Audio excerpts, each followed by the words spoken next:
Hey y'all. Welcome, welcome, welcome. I hope that you can hear this over the fans. It's fucking hot. Climate crisis is real, and here we are. So hopefully you can hear me over the fans, and hopefully my internet hangs on long enough for us to chat about some of this shit. So let's just start. So obviously I'm here to talk about the Trump rally shooting that occurred yesterday, July 13th. And we're going to look at a couple different ways of talking about the energy and the astrology, just to kind of ground what's happening and, be aware of how astrology works. Um, okay, so the first thing that I want to look at is just this single chart of the energy, the collective energy at the time of the shooting. So I have this here at 6:13 p.m. Eastern Time in Butler, Pennsylvania, where the um, rally was taking place. And I don't know the time exactly, so this is an estimation of the time from what I could find online, etc. So this may change, but we're not going to look at anything like super specific in terms of the angles. So we're really just looking at the planetary conversations right now at this point. So I want to get my draw thing out. Hopefully it'll keep up with us. So one of the things that I've been talking about for weeks, and talked about in last week's Mars Day is this conjunction that's happening in the sky between Mars and Uranus in Taurus. Some of the words that I used are explosive, volatile. Mars is violence and gunfire, and Uranus is shocking actions, among other things. So as we learn more about the shooter and the motive and all of that, we could get into the astrology a little bit more. But just on a base level, this Mars Uranus is shocking acts of violence and aggression and gunfire. It's important to note that there was also another shooting that happened overnight. But that's not what we're going to look at here today. But Mars and Uranus together, it's it can be very volatile among other things, right? So this is just one of the ways that it is expressed. Um, but Mars Uranus together can definitely indicate something like this occurring. In addition to all of that, we have the moon moving through Libra.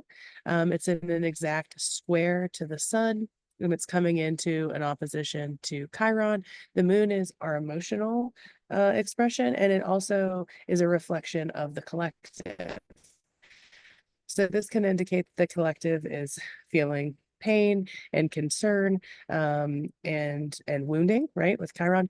And also this square to the sun can just indicate a tension point within the collective, like a moment of crisis. And so we can see that definitely playing out. This is what we call a T-square happening in cardinal energies. Cardinal energies are about action and moving forward and doing something about what's happening or what is painful for you or what is ailing you in some way.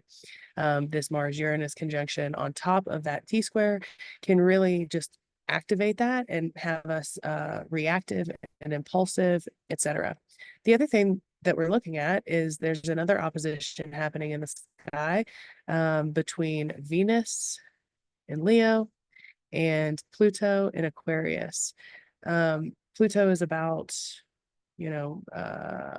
Pluto, this opposition in and of itself is about looking at the reality of justice and kind of like taking control or power back in some kind of way um, or trying to right? And so, I know a lot of people are wondering if this is, um, and based on the astrology, I don't really think so. But also Uranus is present, so it's really unpredictable, the way that this is moving forward. But So that's just the collective astrology before we layer it on to anything else. So what we know about astrology is that in order for it to influence our life, like personally, it needs to activate certain parts of our chart, right? And so we are all collectively being activated by what has happened, right? This is collective stuff. But Trump was personally, right, activated. And we may be as well, but we're just talking about this for right now. So if we go to Trump's chart, okay, so here's Trump's chart. We can see, well, let's go ahead and layer it with the shooting chart. Okay. So again, let me go ahead and draw some things up here for you to take a look at. So we're going to look majority at this Mars-Uranus conjunction happening at 25, 26 degrees of fixed signs, which means anything from, 24 degrees to 27 degrees, 28 degrees is really being effective. One of the things that I haven't talked about here in this space, just because it often brings a lot of like fear, and so I didn't necessarily find it to be useful to note here at this time, is that the other thing that's happening at this conjunction with Mars and Uranus is there's a fixed star that lays right here in the sky called Algol. And Algol is tied to beheadings and head injuries, um, and attempts at, like cutting off the head of the snake. You can look up a lot more about the fixed star algol if you would like. But I just find it interesting that here we are. Trump now is what they're referring to at this point as an assassination attempt, where he was injured in his head, right, his ear. That's all very algol, with Mars, the violence, and Uranus, the kind of shocking or abrupt violence, right, with algol here as well. And that's all happening at Trump's MC or midheaven. And the midheaven is about how you're seen in the world, right? And this was a publicized attack on Trump, is what they're referring to it as of now. And so, the midheaven being affected by all of this really shifting his legacy in particular ways. We're going to get into how that's going to shift here when we look at the next chart. But you can see that is happening pretty directly with his MC. The other thing that it is touching on is his natal Mars at 26 degrees of Leo, another fixed sign. And so this is a square. Mars is about the body, it's conjunct his ascendant. And so that to me, very much an attack on his body, an attack on his livelihood, his energy, an attack on his experience. And so whether it was staged or planned or not, I don't know if Trump was aware fully, of what was happening. There's something here that really indicates that shock value to Trump himself. Um, so, as we find out more, that will become more relevant.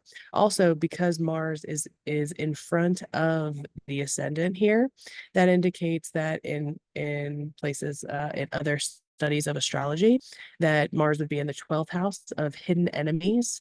And so again, kind of influencing that he wasn't necessarily in on this if it was something that was planned. Um, okay.